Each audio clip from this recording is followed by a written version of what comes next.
Hi, everyone. I am popping in with a quick trigger warning here now that we've recorded this episode to tell you what the content was in it before we get started. So, in this episode, we talk about weight loss, we talk about going on a diet, we talk about diet culture, we talk about food, how food affects us. We don't have any talk about eating disorders or anything like that, but we do talk about anxiety around food and, again, our experiences. I talk specifically about a diet that I recently went on and am no longer on and am sort of giving my thoughts on. So if any of that will be triggering to you, body image, food anxiety, dieting, diet culture, please feel free to skip this episode and we will see you in the next one. Thanks so much for listening.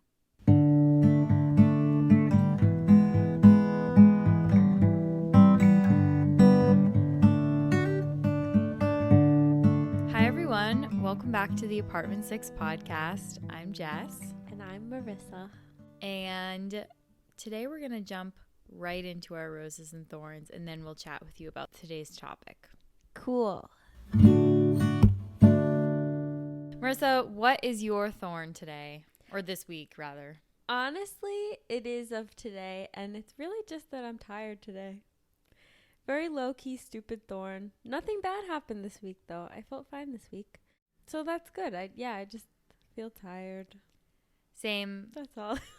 Same. I don't have like a solid thorn. I feel tired. I have a headache. That's it. Couple of old ladies. I feel like that keeps happening lately. I just feel really tired and I have headaches every day. And also, it's like allergies. We are so not used to doing things anymore, obviously. So like last weekend, I remember being really tired on Sunday because we were out all day Saturday. And same exact thing with this weekend. Like I was out yesterday and now I feel really tired. And I think that could definitely be why. Just like my body being like, whoa, you weren't home all day? Yeah. It's crazy. It's crazy how much energy things take out of us. Totally. We got to beef up for LA. I know. Well, we've got some months before. We've got 6 months to, Get we've got used 6 to months doing things. to like We will get amped up. Yeah. Okay. What is your rose? My rose is, speaking of like activities and doing things, my rose is that yesterday I got to see my parents. Hooray. Hooray. Insert sound effect.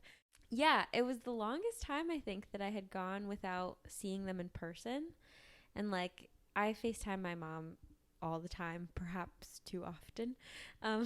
So it wasn't like I was like, oh, I had no idea what was going on in their lives and we needed to catch up. Like I feel like we're caught up, but it was really nice to just like be with them in person. And it was the first time that they really like spent a good chunk of time, you can tell I'm tired, chunk of time down here in my neck of the woods, because they parked at our apartment building and we like got lunch and did a picnic outside and walked around a lot and went to Coolidge Corner where like my favorite bookstore is. We got ice cream. I kept joking with them, like I was like, you guys are real Brighton residents now, like you're having a real Brighton Saturday. So yeah, it was just fun to like show them around and just like have the day with them. And the weather was so nice too, which is like always a plus for the mood. So yeah, it was good. Totally. What's your rose? My rose is that while you were with your parents, I went and saw some of my friends from high school. Our friend Rachel, friend of the pod, had us over their apartment, which they just moved into. I'm trying to think. Was it like a month ago, maybe? So I got to see their place for the first time, and it was kind of cute because like I got there and like two of my friends were there with Rachel, and then like one friend left, or like another friend came, and then one friend had to leave, and then another friend dropped by. So it was like we were just shuffle. Yeah, we were having like a little like rotation. I got to see like multiple faces, and it was so nice. And just like we sat on the porch and just chatted, and it was just so nice to see them. And yeah, it's like arose because I got to like see my friends, but also like just the fact that they're like close by, like that, I now have like 3 friends that live right outside the city. And so I can like take an Uber over to them and see them. And my other friends like who still live like in the suburbs have cars, and so they can come in and visit too. So it was just like so cool to be like, hell yeah, we get to see each other more now. Yeah. It was cute. So today's topic is kind of a mishmash of topics. We're having another one of our like candid conversations where like it's not super scripted, but we have thoughts that we need to get out. And it all starts with the fact that I've been keeping a little bit of a secret for the last 3 months.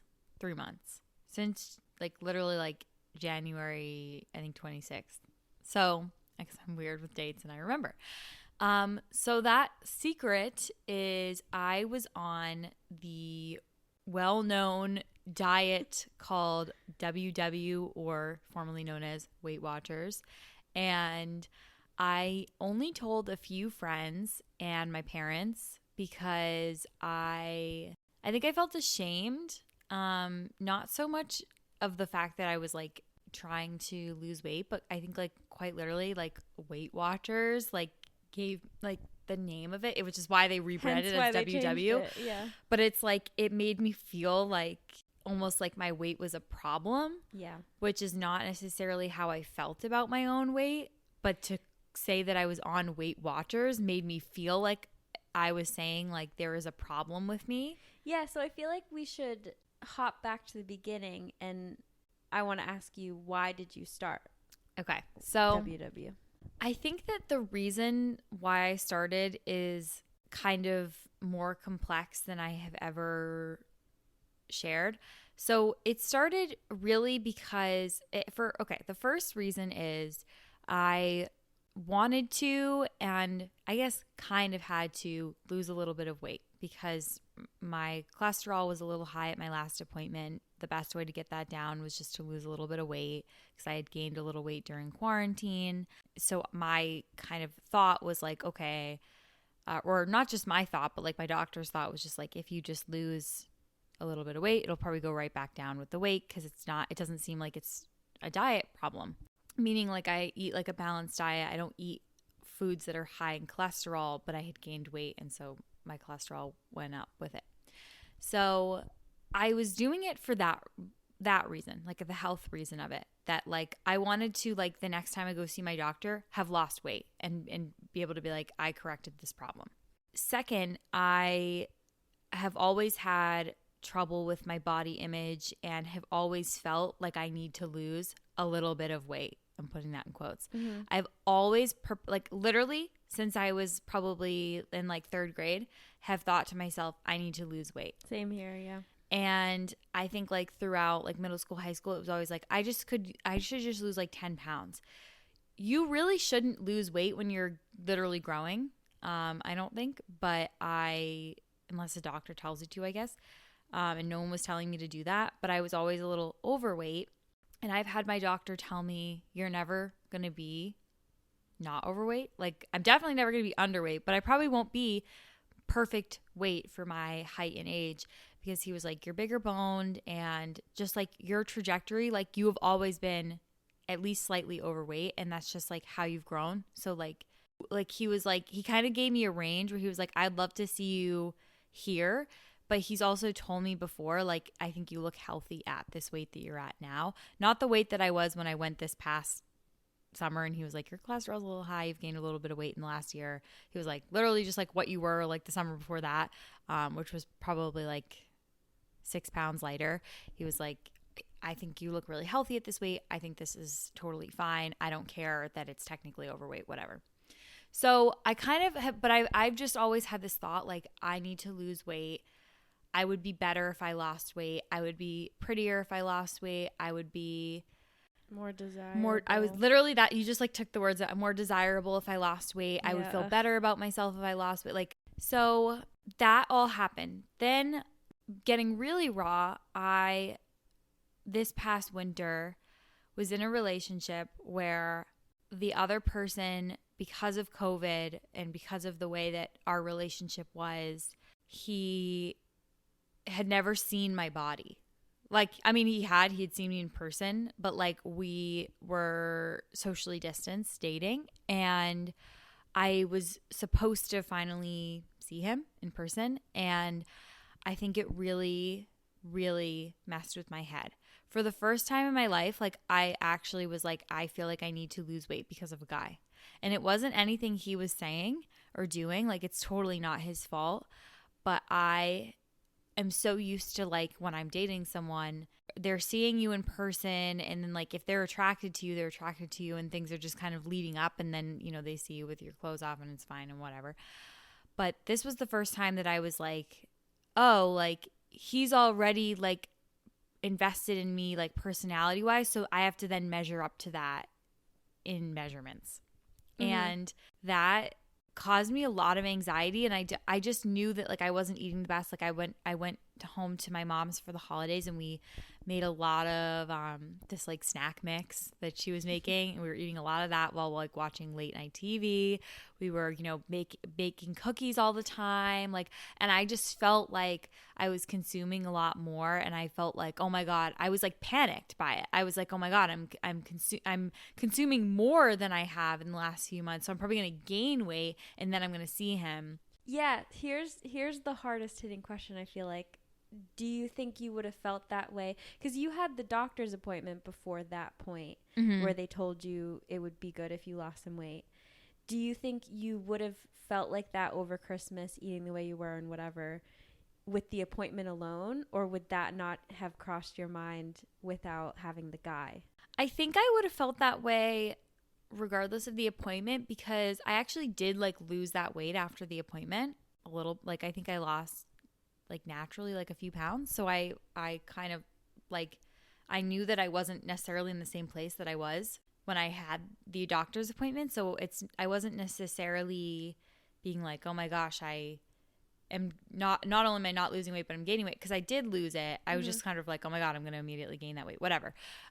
So I think like the guy played a role in it. I think like being around my mom, who like has also always sort of been in the train of thought of like, oh, I should lose some weight, didn't help. And like us kind of enabling each other, being like, ooh, this cheese tastes so good, and like whatever. And I wasn't feeling the best about myself because I wasn't like putting on any makeup, you know, for like the whole month I stayed there. Like I wasn't wearing makeup. I was wearing pajamas all the time. So I just like wasn't feeling good in my, I didn't feel good self-esteem wise. And I think maybe the fact that you had an event, yes, you thought coming up was sort of, it seemed like maybe a catalyst. Yes, it was super. And the thing is, I didn't feel like I could do anything about it. Like I didn't feel like I could make better choices while I was there.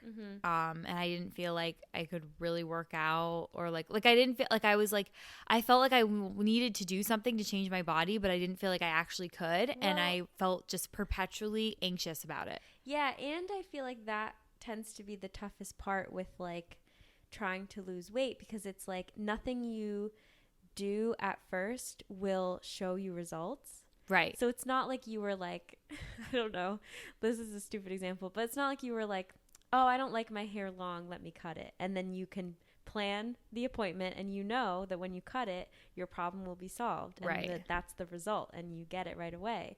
But yeah, it's like, not only can it be hard to like start making those changes when you're just sort of like in a different environment, because you like weren't here in the apartment, you were staying with your mom, but it's also just like, it can be really hard to find the motivation when you know that it's like a long haul. Yeah. And you're not going to get that like instant gratification. And on the same flip of the coin, I'd be like, does this even matter? Like, yeah, I'm eating cookies every day, but like, does that matter? Like, I don't know. Either way, you're not seeing effects immediately. Right. Like I was like, it's not this, like, everyone probably does the same thing around the hall. Like, I don't know. But I just was like fixated on the fact that like the first time we were going to like really be with each other non-socially distant, it was me coming out of like the holidays and feeling kind of crappy. And so that was that. And so we broke up, and I just kind of let myself do whatever I wanted. I wasn't thinking about, like, I was like, okay. Yeah, you're just trying to heal Yeah. emotionally. Like, who cares about your physical shell? Right. So then a few weeks later in late January, I, you know, everyone had been doing like their whole New Year's resolution things for like a few weeks. And I didn't feel like, oh, I need to hop on a New Year's resolution. It wasn't that for me. But I was seeing people a few weeks into their resolutions kind of seeing results. And I was seeing people talk about like the habits that they were starting to form. And we pushed some content at work that sort of went into that same narrative. You know, a coworker of mine has written about WW and losing weight like steadily on it. And I was thinking to myself, I'd really like to experience that. Like, I'd really like to experience maybe losing weight, but in a way that's like over a longer period of time and that feels sustainable and that doesn't feel like a fad diet. That doesn't, because I've never fad dieted because it just doesn't work. Like, I normally just, my normal pattern is like stressing and being like, I should diet, I should lose weight, and then not doing anything about it. And so I just was like, this time I want to see if I can do something about it. So I started Weight Watchers on like a random ass like Wednesday or Thursday when I like didn't grocery shop for it or anything. I like went into Marissa's room and I was like, I just did something and I don't know how you're going to feel about it. And I told her that I started it. And then I want you to talk about how you felt about it because you guys, if you've listened to our podcast before, especially if you listen to our third episode called On Body Confidence, you kind of know how we feel and how we talk about our bodies and how we feel about diet culture, losing weight culture, like how we feel about the rhetoric around bodies. And so it kind of went against things for me to then be like, well, yes, all that's true, but I want to go on a diet. Yeah. So I told her, and here's her reaction, I guess. Well, yeah, so I was going to say there's a reason why you framed it to me that way when you told me. Because I feel like I don't know, when you think about it, it's like it's not a big deal. Like, it's not like you were saying, Marissa, I did something. I stalked an ex, or, you know, like something like that where you're like, I stalked an ex. Oh I feel a little bad. Now I have a little bad feeling. Like, it's not a universally like shameful thing to like start Weight Watchers, you know what I mean? Right. Like, the fact that you had to come in and be like, I did something, and it was starting Weight Watchers is kind of funny. But yeah, I would say I just, like you said, we've talked a lot about diet culture and body image, and I come from a very, very similar place as you in terms of like how I've positioned myself in the body image arena throughout my life. Like, I'm also someone who has always been like a little overweight and always had it in the back of my mind that like I probably should be making better choices. I probably could see results if I was making better choices, but I'm not. Like, I'm also someone who like has a bit of a complicated relationship with food and some guilt with food and just like thinks about it a little too much. Yeah. So I've always been kind of just like at default salty about any type of diet. Like, just without even really thinking about the logistics and even like considering it and thinking it through. I just have this like default where like if someone's like, I want to go on a diet, it's like, no, girl, you're beautiful the way you are. Like, you don't need to diet. You don't need to change yourself for anybody. But you telling me and like, I don't know, just talking about your reasons and whatever, it did kind of make me be a little bit like, okay, I don't need to like have a default setting of like, I don't know, like hate towards all, you know, dieting or lifestyle changes like that. Because there are some really good reasons to go on them, but you know, there also are some really bad reasons to go on them. And I think those are the reasons I always focus on, where it's like so much shame and so much guilt, and like the diet doesn't make that any better. And you just like keep doing it, keep feeling guilty, you leave it, nothing happens, you still feel guilty. Like, I don't know, I feel like it can be like a bit of a vicious cycle. Yeah. So that's kind of why I was a little bit like, okay, like, I'm glad that you like made a decision for yourself. Like, you identified like a change you wanted to make, and you kind of thought about how you might want to do it, and this route sounded good to you. But I think I was like, just be in check with like how it makes you feel, and if it starts to make you feel bad, I don't like that. Mm-hmm. Like, I was basically just like, I've only thought about diets as making people feel bad, and I don't want you to feel bad. Yeah. And I think like whenever people have come to me and mentioned being on a diet or mentioned wanting to diet, I think like, or I guess more like, so if they say like, oh, I am on this diet, my default is to feel jealous of them, because I'm like, I'm jealous that you have the like wherewithal to identify that you want to do that and then to actually do it. And I'm jealous of the results that you're going to get that I'm never going to get because I'm not doing it. Yeah, like the follow through. So I think like I also feel an equal amount of angst around people like starting diets, but it's more so out of jealousy that they're doing something that I wish that I could do. And I know that that's like a thing where, you know, like you don't like about someone else what you see in yourself. Yeah. Or what you don't see in yourself, you dislike in someone else. Like you're like, oh, it's so annoying that they're always doing this, and it's a big because you don't have the ability to do that. Yeah.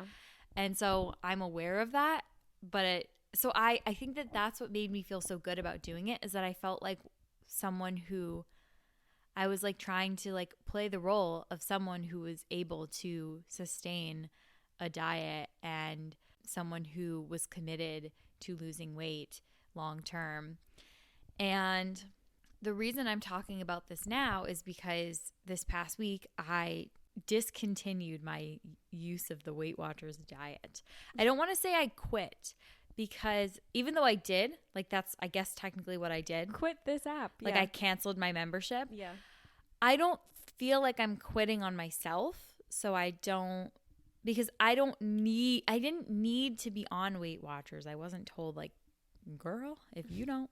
And I did accomplish things. I did lose a little bit of weight, but I was starting to, in the last month or so, notice that I was, for lack of a better word, and I'm going to put quotes around it, cheating. I was going over my points, or not, or eating things that I wasn't sure how many points they were, so I wasn't accurately tracking. But it all came down to was like I noticed that I was getting into a pattern of not accurately tracking, but it wasn't as simple as like, okay, then just make sure you track better. It was like there were certain things that pushed me to do that. Like I wanted to go get ice cream with friends, or I had a day where we were puppy sitting and we got lunch with that friend. Like we ordered sandwiches because we were at their apartment, and then I came home and I didn't have much to make for dinner and I was starving, and so we got Chipotle together. And there were just things like that where I was like, the fact that I feel like some sort of anxiety all day about food because I feel like I'm not controlling what I'm eating today, because I don't have a good grasp on what I'm eating today and what I'm tracking, what I'm not tracking. I was like, I don't like that. And I also like, Easter candy's thing. And I like was eating like some chocolate. I was like, really like, I just want like pure ass chocolate. And I was eating some of it, and I was noticing like, oh, this is really hard for me to stop eating. So I was going over my points and things like that. And it's like I realized this is probably the exact reason why I should stay on this diet, is because it's trying to hold me accountable and not overeat or not whatever. But I was like, that's probably true, but I actually feel like I'm not losing enough weight, or I'm not gaining enough confidence to outweigh the kind of anxiety this diet's causing me right now. And it didn't cause me that at first. At first, I thought it was so easy. And it is actually a pretty easy thing, because once you wrap your mind around the fact that like you can eat as much as you want as long as it's 0 points, so like any fruits, any veggies, yogurt, like whatever, you are like, oh, I don't have to feel so trapped. I don't have to feel so trapped by food. It's just teaching you to kind of like rework how you think about food. So being like, you can eat as much as you want if you're making decisions, if you're making nutrient dense decisions and choices. And I understand that point. But I just found that for being 25 years old and having food be a very social thing and being in a pandemic where I'm able to control every single amount of food I eat and what's in my home is easy. But as soon as I got a touch of like, oh, I'm seeing this friend and with this friend, we're getting lunch, like we're getting takeout. And then with this friend, we wanted to get ice cream on the way home. And I don't want to say no to those things because of a diet, because I'm 25 and I can't, unless I'm not going to say no to them for the rest of my life. So at some point it's probably going to stop. So I just kind of was like, I don't want to keep going with this diet for like a full year, lose weight, and then as soon as I try to implement things, gain it back. That's going to make me feel worse. And also like the freedom I felt in the last few days, not even like, making like radical decisions, although I did eat a pint of Ben & Jerry's last night, but not even making radical decisions, but just realizing that I don't have to think so much about the decisions has helped. I feel like it's like you might not realize how caged you are until you taste freedom. Mm-hmm. Then you are like free to make your own choices and you're like, whoa, I was really caged before. Yeah. And it's weird because like, so the week that my dog died, I didn't do the diet because friends surrounded me with love and chocolate, like myself included. Yeah, I did contribute to that. Yeah, like friends gave me like little like goodies, like little goodie baskets of like self-care things, and some of the things were like my favorite snacks, like pretzel M&Ms and things like that. And I got coffee out when I wanted it, and I ordered a Domino's pizza for the first time in too long, and like I was like, wait. Like that day I was like, you know what I want? Exists. I want a freaking Domino's pizza. And I just didn't care that week. I decided like, no, like we're only focusing on grieving this week. And I think that like a really healthy diet is one where like no matter what's going on in your life, you can still do the diet. And I could have still done it, but I decided I didn't want to because I was given these treats and I wanted to just eat them in however I wanted and not think about it. But the next week, it was super easy for me. So, like, I kind of just called that week a wash because I was like, I don't want to track some days and not track other days and get confused. So, I then just started it back up that next Monday when the cycle ended of, like, points. And it was really easy for me to start back up. And I kind of was like, wow, maybe this is sustainable considering I don't find, like, oh, I had a week off and now like say that was, like, a vacation week. Oh my God, and now I'm like having so much trouble going back to this diet. I thought it was super easy, so I was like, that's like a really positive sign. And again, it's not that it was that hard. It's just that I think I have too much food anxiety and too much maybe body image issues to even be on anything that reminds me of those things. Well, yeah, actually, so we didn't go back this far, but you did have a point in college where you were using MyFitnessPal. Yes. Which yeah. also, so it's funny because you actually have had a past experience with tracking food. Mm-hmm. So like, do you feel like that was different? Like, how would you compare the two experiences? Yeah. So MyFitnessPal, it's actually kind of similar because obviously fruits, vegetables, like there's 0 points for Weight Watchers and they're very low calorie for, a calorie tracker. So in that way, it's kind of teaching you the same thing. It's teaching you, oh, you can eat way more in volume of these things that are lower calorie and stay below your calories for the day. Mm-hmm. And if you work out, you can gain points back or you can gain calories back. Mm-hmm. But when I was like really tracking in college, I was seeing a nutritionist, and I like that. I now know I like that format better. I like a human helping me and understanding me and understanding what is plaguing me and understanding the fact that I have like a more complex relationship with food than like maybe the average person going on a diet. I don't see how that's even true because I feel like everyone has such a complex relationship with food, but I think that I have a lot of food anxiety. And well, I think it goes both ways too, because I think and I'm looping myself in too. I think we're both people who not only will feel anxiety about food, but also get joy from food. Yeah, like a lot of joy. Yeah. So like that's a factor I think we need to mention too, that like the example that comes to my mind is my mom. She's someone who doesn't really get excited about food. Yeah. Like, you know, we'll go out to eat when we're together. Like, we'll, you know, be grocery shopping and see a frozen pizza that looks good and be like, that looks good, let's buy it. But she doesn't really like need those types of things to make her happy or seek them out to make her happy. Whereas like we are people who kind of both ways, like not only is it if I'm sad, I'm like, oh, this pizza will cheer me up. It's also like if I'm having a good time, I'm like pointing at her. This pizza will make me feel even better. Like, okay. It's like both. I was just talking to friend of the pod, Julia. We had her on for a conversation about religion a while back. I was telling her this on the phone, and we were like, she was like, that is so interesting.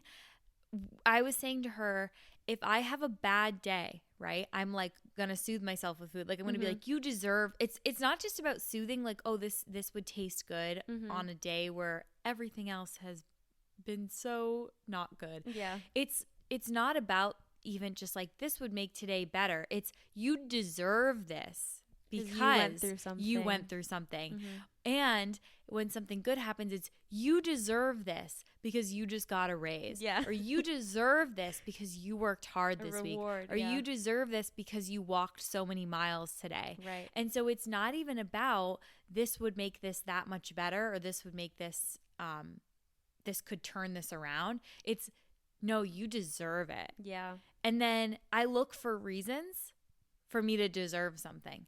So that's the other thing too, is it doesn't always happen organically where I'm like, oh my God, this like really tragic thing happened. Like my dog died. Or, oh, this really amazing thing happened. I want to celebrate. It's like I will literally look for reasons to justify why I want to eat a certain food or why I deserve a certain food.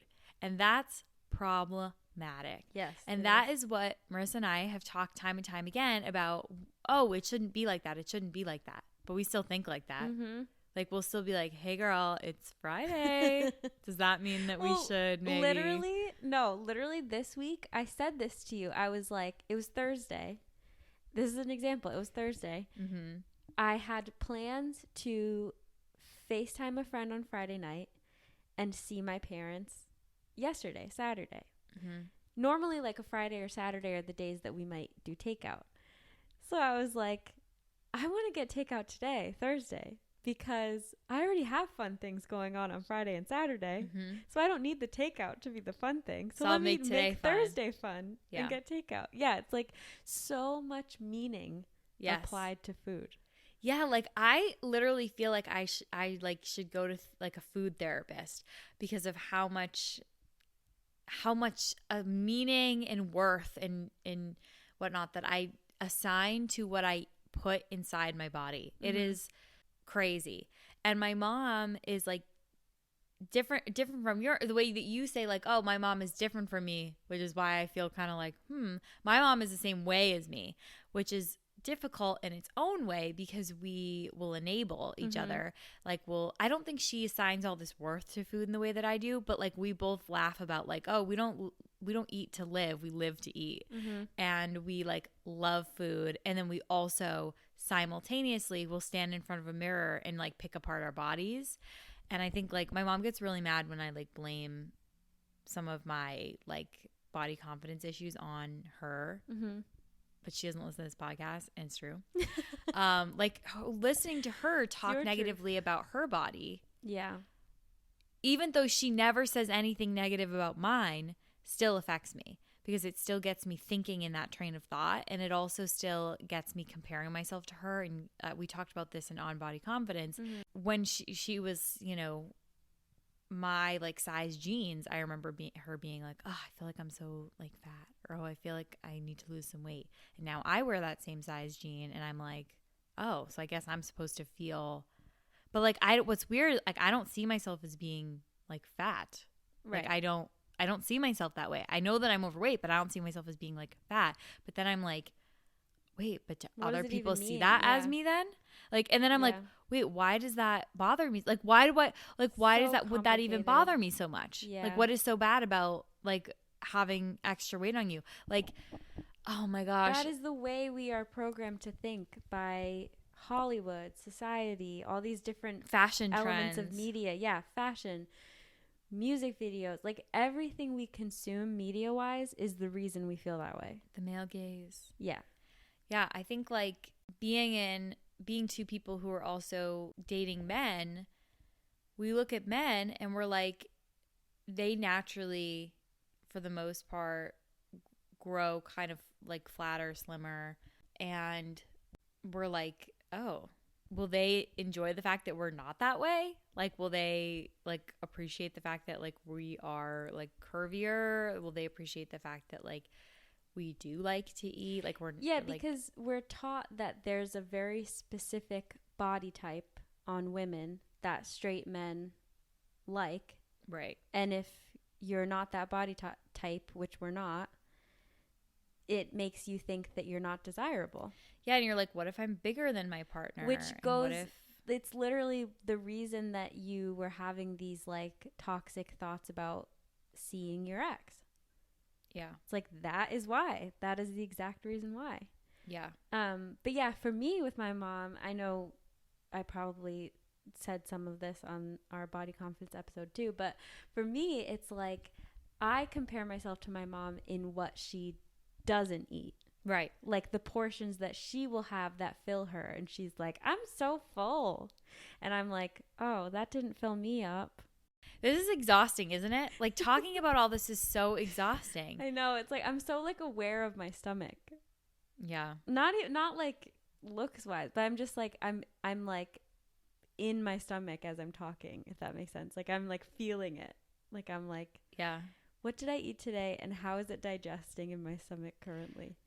That's how I feel a lot of the time. That's why I say like I have like food anxiety. Yeah. Because I will be like, oh my God, I ate this. Like, should I feel guilty? Oh my God, I ate this. Am I going to get sick? Oh my God, I ate this. Am I going to, whatever. Yeah. So, and the issue with that is like a hyper awareness, like being super, super aware of like everything that's going in. And that kind of is another reason why I tend to get nervous about like food tracking, because the concept of being hyper aware of what I'm eating sounds to me like it would have a negative effect on my body image and just like Mental health. just feeling, the way I feel that day about my body, the way it looks, and also about like the way that what I might have put into it could change it for the better or for the worse, whatever.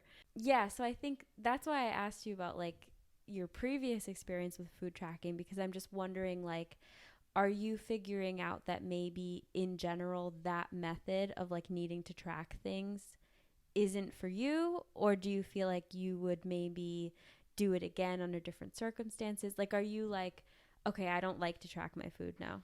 What's hard for me is that I mentally track my food. Like I don't know if I've talked about this on the podcast, but I know I have, like with you. I think it's an OCD thing, but I go over everything I've eaten in a day like a lot in my head, especially like before I eat something else. I like think about everything I've eaten that day and I go over it and I kind of like categorize it as like good or bad, or like this would be a weird combination that might make me sick. Like I have a lot of health anxiety.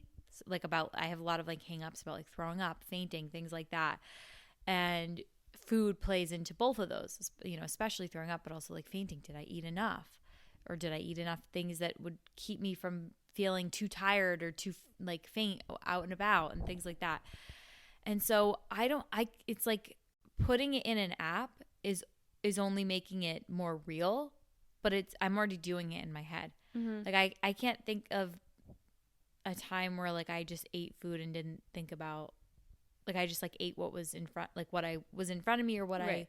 which is such a privileged thing to say too, because it's like the fact that I don't have to worry about if you'll have enough food. Yeah, like the fact that there's like choices and I don't know. And that you can afford to buy those things for yourself. But yeah, I feel like I can't even think about the last time that I just like thought to myself like, what do I want right now? And didn't think about, well, what did you have earlier? Yeah. What's going to balance, quote, this out from what you had earlier? And then what are you going to want in a few hours? Well, then if you're going to want that in a few hours, maybe you shouldn't eat this right now. Like, this is how my brain works. Yeah. And it's so tiring. Yeah. And so you feel like actually like taking the tracking onto a platform just makes it even worse. In a way, yeah. And in another way, it's like it helps because I then don't have to go over it so many times in my head. Yeah. Because it's right there. This is so again, like I think like I've come to the conclusion that like I would track, but like I want like a nutritionist on the other end of the tracking to then be like, yeah, okay, here's what we learned from this, so that I'm not just tracking it and assigning meaning to it by myself. Yeah, that's what I'm kind of getting at. Like, do you feel like you've learned anything about, which I guess you just said it, but like, what do you feel like you have learned like that you'll take forward with you from this? Well, I'm proud of myself. I'm proud of myself for doing it.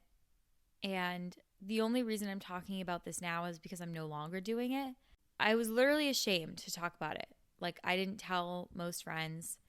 I told some of my friends from high school because we were on a call and it like something felt relevant to the conversation, so I brought it up. And then I told you, and then I told my two parents, my mom, my dad. And that's like it. I didn't want to because me telling people was me calling attention to my weight in my mind, and also without asking anyone to hold me accountable, they would probably mentally hold me accountable. Like they'd be like, "Oh, well, I don't see a difference." Yeah, I can't imagine like people who really closely document their like fitness or health or diet journeys on social media. I couldn't imagine doing that. Yeah. I mean, I know maybe some people want to do it because they want input from others and they want to be held accountable. But yeah, I just couldn't imagine like putting yourself out there so intimately for other people to be like almost analyzing changes in your body. Like that just sounds like a lot. Yeah, so like my fear with telling anyone is that then they would be waiting and watching for those changes. Right. And God forbid I not lose weight or I gain weight. Right.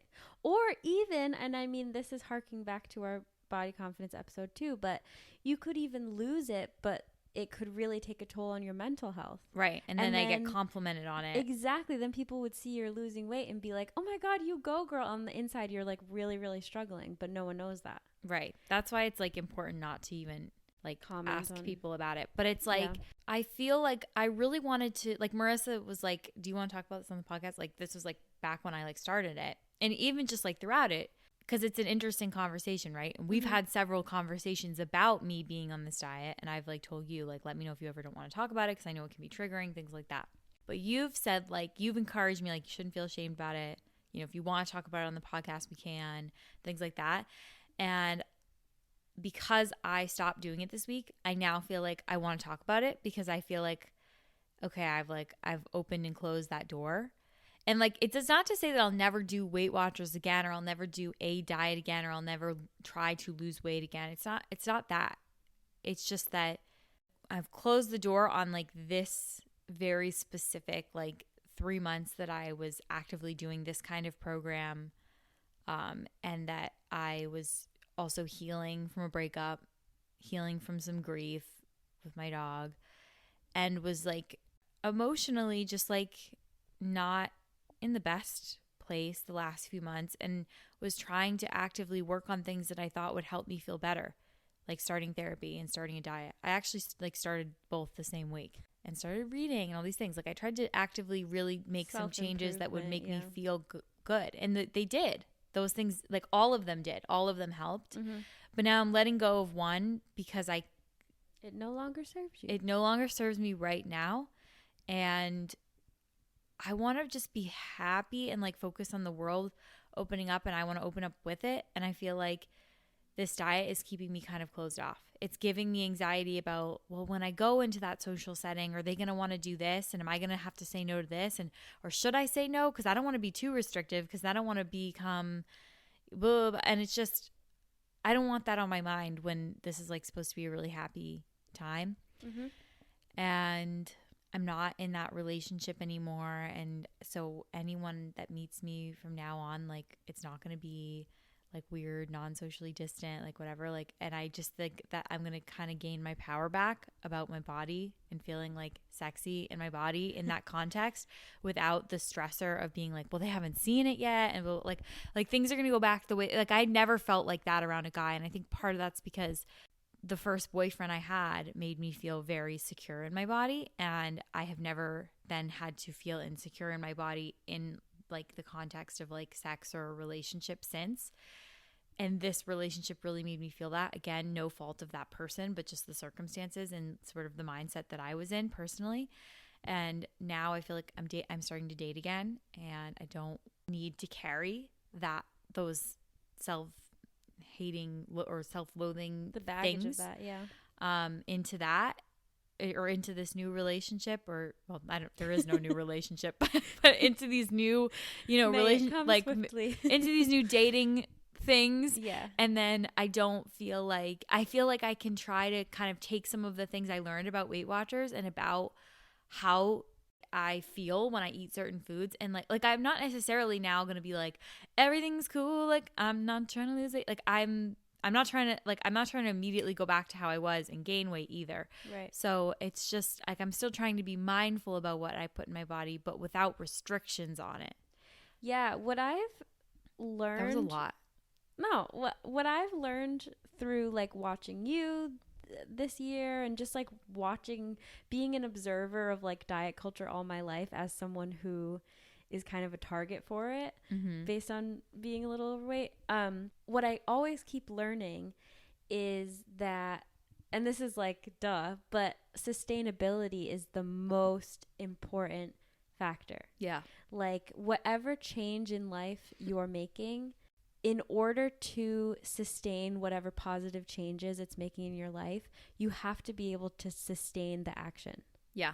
If it's something that you hate, I mean, people say this with exercise too, and it's totally true. Like if it's an exercise that you hate, even if it's working for you and it's like you're losing weight or you're gaining strength or whatever, you're gonna stop doing it eventually if you hate it.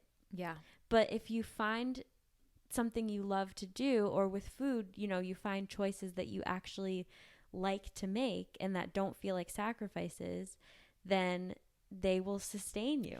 Totally. So there's like some like certain like healthier quote alternatives that I have found that I like really enjoy.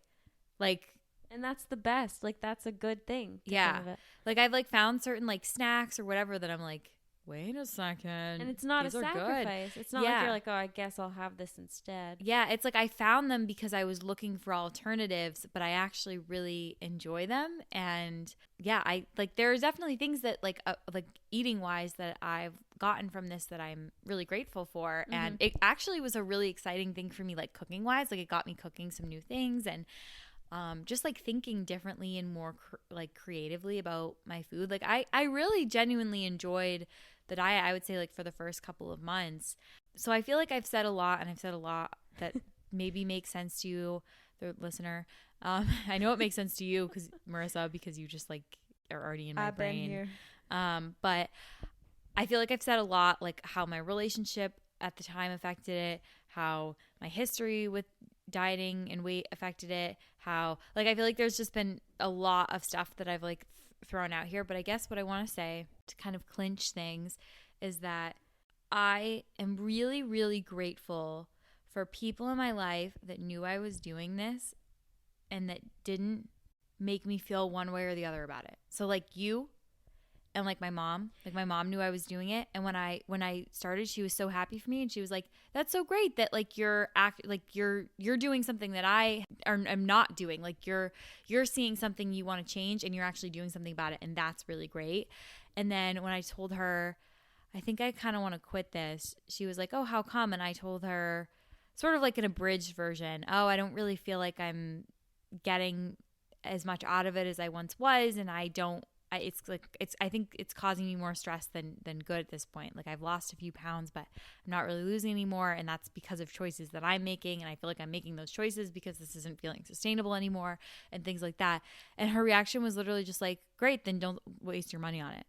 Like get rid of it. I was going to say, I feel like I probably gave you the exact same reaction when you started and when you stopped. You really did, yeah. Like literally the same. Like I think when you told me, I was like, okay, cool. Like I'm glad you're making a decision that feels right for you. Mm-hmm. And then when you told me you stopped, I was like, cool. I'm glad you're making a decision that feels right for you. Yeah, and I know that you probably have more feelings about it, but I appreciate the fact that you just let me feel how I wanted to feel about it. Well, yeah, I guess I haven't really thought about it, but I guess I would have different feelings if it was me.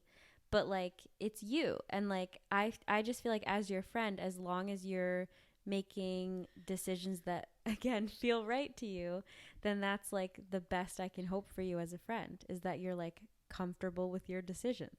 So we love that. That's on that. That's on that. That's the whole episode. It was me being, I think, pretty vulnerable about something that has been on my mind and something that I've been doing in the background for the last 3 months, but didn't feel comfortable sharing with people in my IRL life. Oh wait, that's redundant. In real life. And then your IR life. Our like listeners. I felt like I kind of needed to come to conclusions on it. Like I'm glad I didn't talk about it being like, this is something I'm doing and I'm so excited about it. Yeah. And then to have to come back and be like, so I'm not doing it now. anymore, blah, blah, blah. Like I just wanted to see where it went. And if it was something that I sustained for a long time, okay, maybe then I'll talk about it in that realm. But I wanted to see, like, I said from the beginning, like I might do this for a month and then be like, I don't like this. Like I don't like the way this works, and decide not to do it anymore. Mm-hmm. Like I always knew like I can stop this at any time. And just certain factors led me to stop it. Like even as simple as like things like avocado and peanut butter are like high in points. So I stopped eating them because it's like, I was like, oh, it's not worth the points. And now I'm like, I want fucking peanut butter. Like this is stupid. Like this is just not that it's stupid. Sense. Like if you are on it, great. But like it just didn't turn out to make the most sense for you. Yeah. I just started feeling like, wait, why am I now like not demonizing these foods? Because I would still be like, oh, I still love avocado. But I would be like, I'm avoiding these foods that I enjoy. And that have health benefits. Yeah, I'm creating fear. It's creating fear around them now. And I don't want to do that. I'd rather just eat a balanced diet and recognize that there are certain areas where I kind of go a little overboard. Yeah, I feel like as maybe a wrap up, it's like neither of us are perfect. Nobody is. You know, we're both just trying to figure it out. And this is kind of, for you, just a step in figuring it out. Yeah, totally. Everybody's learning. Just trying to do their best. I'm young. Give me a break. But yeah, I hope that something in this, like, I feel like I overused the word resonated with you. Resonated. But I really feel like if you, I feel like some of what we talked about today was so like granular. Like I really like went down to like the, I feel this way when I eat this way, or I have this kind of negative thought or whatever. And if you've ever felt that way, I would love for you to like reach out to us and tell us that, and like we can have like a conversation about it. Like I love the idea that we don't have to be alone in some of these negative feelings that I think we all deal with. And I hope that you got the sense that I was being vulnerable, and I hope that maybe my experience and my ability to be vulnerable helped you in some way or just touched you in some way. If you have any questions for me about this experience, I'm not a doctor and I'm not you and I'm not in your body, but if you have any questions about my experience or Marissa's experience, maybe you have a friend who is on a diet or is saying things about their weight that's triggering to them and you want to talk to Marissa. If you have anything that you feel like you want to talk to us about after this episode, please let us know and talk to us in our Instagram DMs. We love you all. Slide on in, baby. And we will see you next week. Also, happy 1 year anniversary to our podcast. Oh my God. It'll be a few days after our anniversary. Technically is on May 1st because I accidentally hit send to the Spotify feed on a Friday. So our anniversary is on the Saturday after you're listening to this. So happy early anniversary. Happy for us. Hooray. And happy for you as a listener, I guess, if you enjoy it. Maybe we'll do something for the special for the next episode. Slide into our DMs for that. What do you want to hear? Yeah, what do you want to hear for like a special episode? Anniversary. So I feel like we'll do like maybe a little special, something a little fun, something a little special for the week following our anniversary, like a belated anniversary thing rather than because no Wednesday would be the perfect anniversary anyway. Right. So it's literally like smack dab in the middle, being on like a Saturday. So let us know what you want to hear. Lit. And we love you all. We will see you next week. Bye. Bye.